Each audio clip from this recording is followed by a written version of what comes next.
شما هر چی هم که بگی از نظرم موجودات فضایی وجود داره. خب اگه بودن خب کوشن همش. میگی وجود دارن، خب نظر تو دمت میگم، ولی خب کوشن. چون شما نمیبینی شون دلیل نمیشه که وجود نداشته باشن. ما میلیاردها ستاره داریم، میلیاردها سیاره داریم.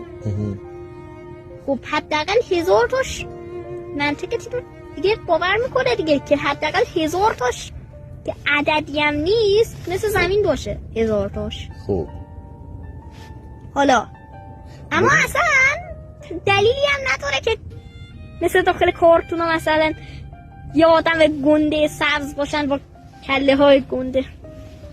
دلیلی هم نداره که اینجوری باشن. خب اگه باشن خب نه اصلا بحثش این نیست. ببین نگاه کن، خب اصلا اگه باشن نباید با ما ارتباط بگیرن. مثل ما که داریم سعی می‌کنیم با بقیه ارتباط بگیریم، داریم سعی می‌کنیم که بخوایم مثلا یه حیات پیدا بکنیم فلان این حرفا، اونا نباید با ما ارتباط بگیرن. اونا که چرا باید با ما ارتباط بگیرن؟ چون نکته ترسناکش دقیقاً اینه. چی؟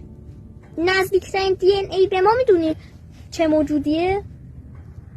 فکر کنم میمونا دیگه. بله، شامپانزه ها. خب شامپانزه ها فقط 1.2% DNA شون با ما فرق داره. اما همین بله کلن 1.2%.